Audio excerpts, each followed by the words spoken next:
This is a video going the Inventor wrapper that I made to wrap the Autodesk Inventor's API. So this wrapper's focused on ETO type work. So if you've used the Automation Designer tool, it actually has a reference to this wrapper, and it just makes that style of work easier. It's not really focused on add-ins. It does have a attachment process for add-ins, but it's not the primary focus of this wrapper. Um, so let's go and get started. So if you're not familiar with what a wrapper is just taking your code and wrapping around someone else's. In this case, we're wrapping around the Inventor interop code. So I figure we start the application object we built. So you'll see at the beginning, you'll see this region called interops. So it just has the base Inventor interops that we're looking at for the application. So we have two references here, one for the actual application and one for the events in the application. So the events allow us just to list. Primarily, we're listening for document changes. So these don't activate by default. If you have an application that's interested in listening to document changes, you'll just tell it to listen.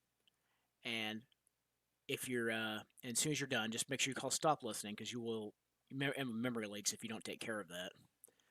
So if you've come from other CAD systems, it's a little bit more complicated than how this one's handled, but it gives you a little bit more flexibility. So when you first pass it in, you're just going to let Inventor know the event has not been handled yet, and then you're checking to make sure that the document's completely changed. That's what this before or after reference comes from. And now we're going to let Inventor know that we've handled the event, and then we're going to emit to our listeners that the document has changed. And this is an attachment process for add-ins. So if you just have I'll make a separate video on add-ins. They're more complicated than standalones, so I won't go into that too much. So the primary method to get started would be attached and attached. So attached just checks to see if we're actually attached to a running session of Inventor. So if the private field that we have is null, we'll just go and return false, and then then if not, we'll go and check to just make sure we can perform an operation against Inventor. So in this case, we're just going to check that number of documents open, and if we can call that method, we'll just go and return true. And if not, we'll throw an error, and then we'll go and set Inventor to null and return false, and that lets you know you need to reattach again. This method actually attaches to Inventor. So first thing it tries to do is it tries to attach to a running instance of Inventor. So if you have Inventor currently running, this will go out and check it and bring it back, and we'll assign it to us, and then we'll assign the events as well. If it can't get access to that, then we'll go and instantiate an instance of Inventor. So we'll do that with this method here called type.getProgID. So that'll just go and check the registry to see if we have an application called Inventor.application. And if it does have one, it'll go and create an instance of it and assign the events and set the application to true. And if all those turn false, it'll just throw another error that we could not get Inventor. The rest of the methods involve opening documents and activating documents. So one of the more interesting ones or useful ones would be active document, just to see what document is actually active in the model. So that's pretty useful when you first start. So generally when you work with Inventor, you're going to be working against some kind of document. So this will probably be one of the first methods you initially call. And then we have some quick close all methods. I figure we go into the document. How the Inventor documents are a little bit more complicated than maybe the interop code is a little bit more complicated than maybe other CAD systems. But it's pretty flexible, gives us a lot of power too, though. So at the beginning, we just have a reference to the interop document. And then we have a list of fields that we got set up. So we have access to the parameters inside of Inventor. So that's all your FX parameters you set up. The representation manager takes care of level of detail and the design view rep. The actual properties of the model, so this manages custom properties and document properties. And this one has to deal with all the features inside of the model. So here we go through each one of these real quick, and then we'll show a quick demo of how to use the wrapper. So what the Inventor parameters just brings them into a list instead of the collection that Inventor stores. So this gives us the ability to get a parameter from Inventor and to set a parameter. So this makes it a little bit, it's kind of a quick time saving one, so you don't have to go through and collect them all. So if we actually look into what we can do to a parameter, so we'll have our reference to the actual interop reference, and then we have the type of unit that's being returned. So in this case, the wrapper deals mainly with length, text, unitless, and angular.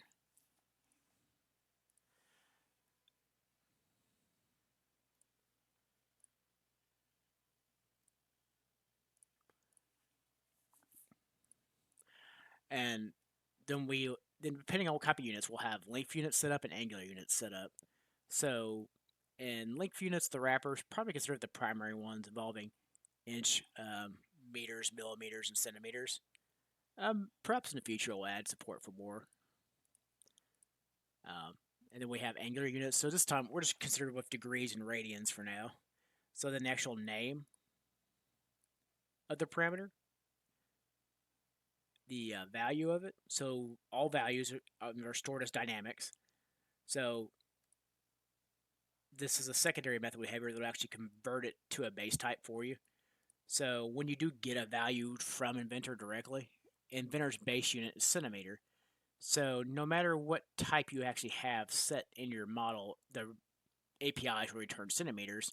So this is another method to help you out with that. So if you once you have your units set up, it'll go and convert them to your specified units, and that's just set in the unit manager, which is another static class. So by default, the wrapper defaults to inches and degrees. And then, so when it sends units to Inventor, it just needs the type of units it's sending, and then based on that, it'll do the conversions. So if you're dealing with inches, it'll go and multiply by 2.54, meters by 10, and millimeters will divide by 10.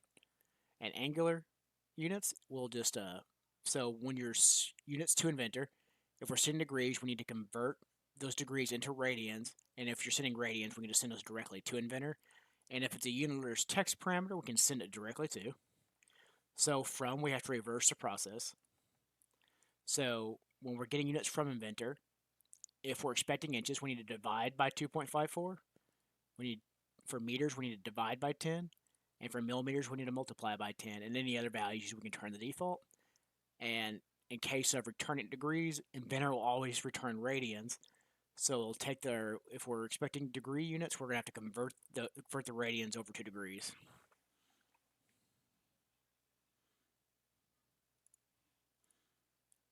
Right, let's go to the representation manager real quick. So the representation manager lets us quick, easy access to the levels of detail and the design views inside the model. So this utilities will go through and find those and open those for us and activate them. So it also it can get a list of them for us. It makes it a quick, easy way because pretty much everything in Inventor is going to have its own collection type.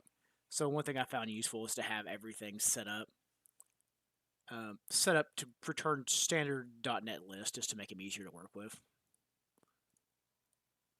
And properties involve all the custom properties inside of a model and the standard tabs and the standard description properties. So one way we've dealt with that is we can get a list of all the custom properties. So let's go through and find all the custom properties in the model. So in this tool, we'll go and check to see if a property exists. So it'll go through the custom properties and just find the one that does exist. This will get a property value. So you just give the type of property you're looking for, and this tool will go through and find it. So if you look at the A property enum, this makes it pretty easy to go and find out what we're looking for. So we have description, part number, stock number, cost center, and custom. We'll add more as we go along. So Inventor stores these in various tabs, and these are just shortcuts to let you know where those tabs are located at. Unfortunately, the names that Inventor actually has in those tabs don't actually match what they are in the APIs. So these enums allow us to, these attributes on the enums make it easier to go find those.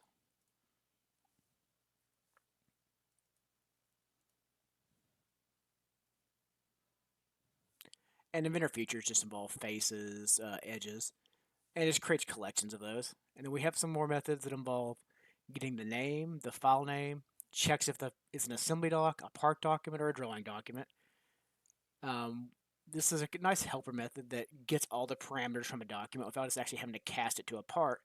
Because unfortunately, we can't directly get the parameters from a document in Inventor. We need to break down into the assembly document or the part document. So this method kind of cuts that process out for us a bit and makes it a bit easier to use. So you do not have to constantly check what type of document it is and get the corresponding component definition and get the parameters from it. Again, this is another method that makes it a bit easier again, since it'll go and figure out what type of document it is and then get that representation manager from the component definition that belongs to it. Because you can see this has a specific assembly component definition and this has a specific part component definition. But then the source, the object in here is actually the same though. So this is just kind of a shortcut.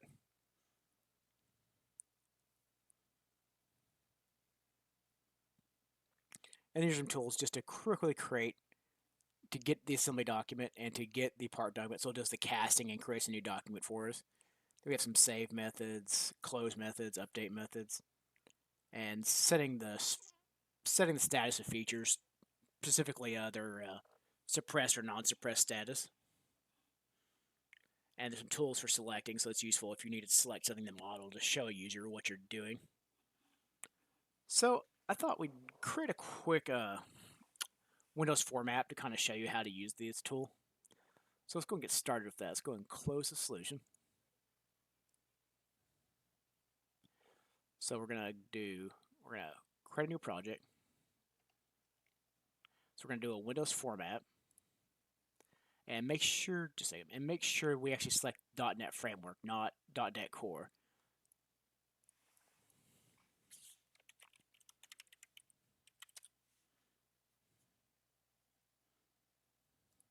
Okay, so now we're going to go install the NuGet package. So just type in Inventor, and this is the wrapper I built. So we can go and run that real quick. So this will go and install everything we need to communicate with Inventor.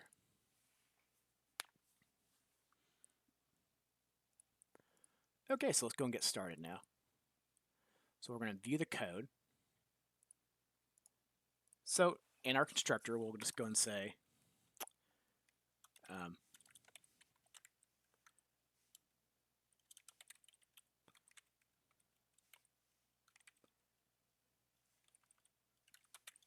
so let's go and attach to Inventor. So what we'll do is we'll say if Inventor wrapper. We'll go and save ourselves a little bit of typing Inventor wrapper.inventor application. Let's just go and get rid of that. And we'll just bring in a using statement. Is attached. So we're going to check for false. So if not, then we'll attach.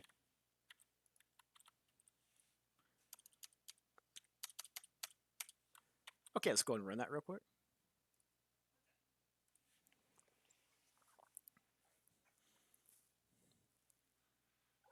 Okay, and we'll see false here. So we're going to go and attach real quick.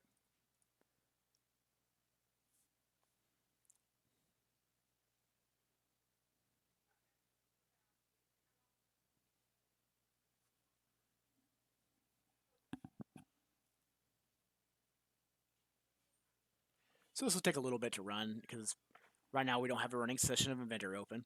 So this is going to go out and go start one. All right, and there we go. So now we have a running session of Inventor running. And our forms popped up. So now let's kind of do something with that. Let's go and open Inventor real quick and show that, just show attaching to it.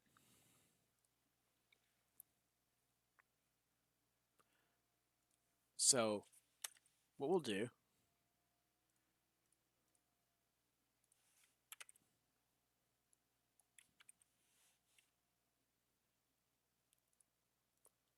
so now that we have a session of Inventor already open,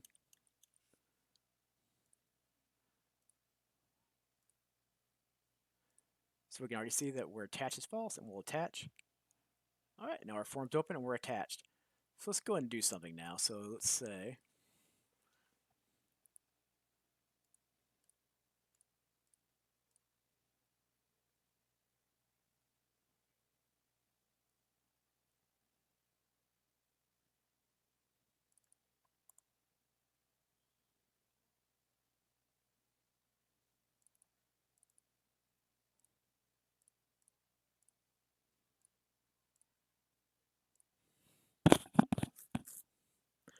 I'll open up this simple assembly real quick and take a look at it.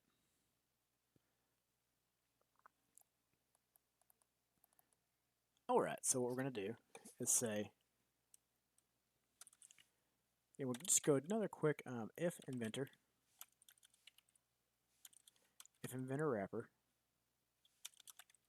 Inventor application dot attached.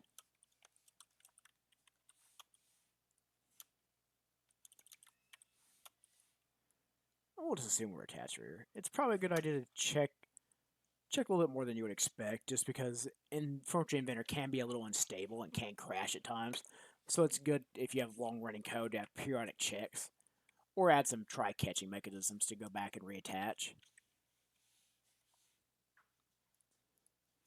So let's go and do a quick, let's go and see, let's get the name of the document.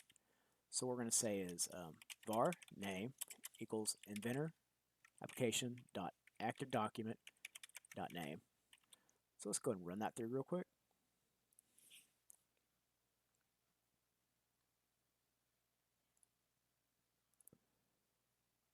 So we got a set name of our main box that matches that.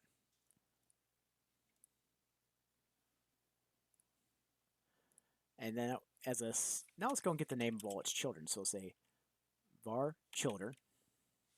We'll go to quick check if. So we'll go and say, instead of getting that, we'll just go to the doc.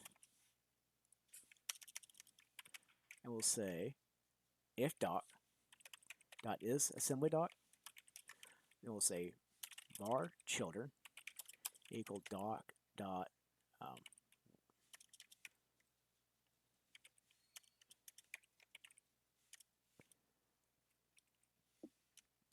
just a second. var adoc equals doc dot get assembly document. So that's going to give us the assembly document from our reference. So we're going to say, now we're going to go adoc. So we're going to go var references equals adoc dot reference documents. So that'll go and get all the references back for us. So let's go and take a look through this real quick. So we got our reference. And it is an assembly document. So we're going to go and cast it over. We'll get the references. Oh, we got 5 documents now.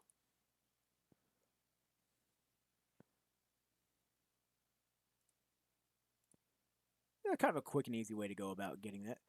And if you're curious about how to set units, so let's go and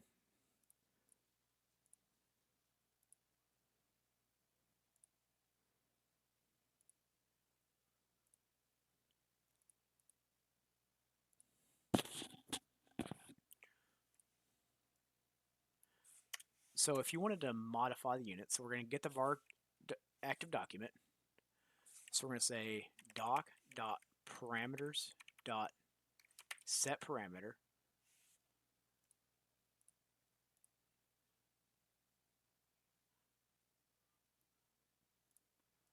So what we'll need to do to come in here is we're going to go to manage FX parameters. So we can see all of our parameters we have in our model. So what you end up having to do, as you can see, we're going to have to go set parameter, and we're going to be setting D0, and we'll be setting it to, we want it to be 1.5. And we'll take a look real quick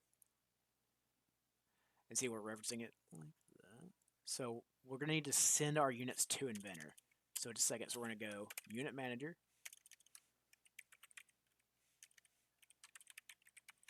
So we'll import that reference in. So we're going to say units to Inventor, and we're going to say 1.5. So what that'll do is it'll go and convert our 1.5 into centimeters that Inventor will understand. And I'll show you, and I can show you what happens if you don't do that.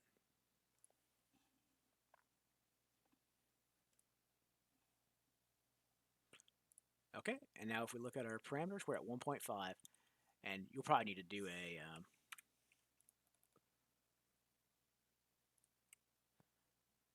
you do need to do a refresh. So what you would when you're doing anything with the API, just make sure you come at the bottom and go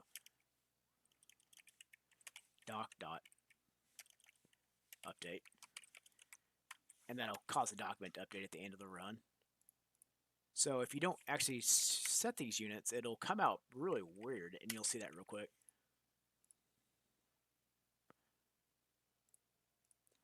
You see, that's definitely not the result we expected. So make sure that you're casting your units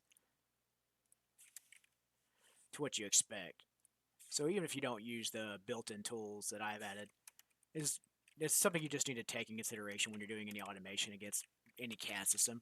SOLIDWORKS has the same quirk in that its internal units are meters, so you'll need to convert any value you're sending to SOLIDWORKS to meters.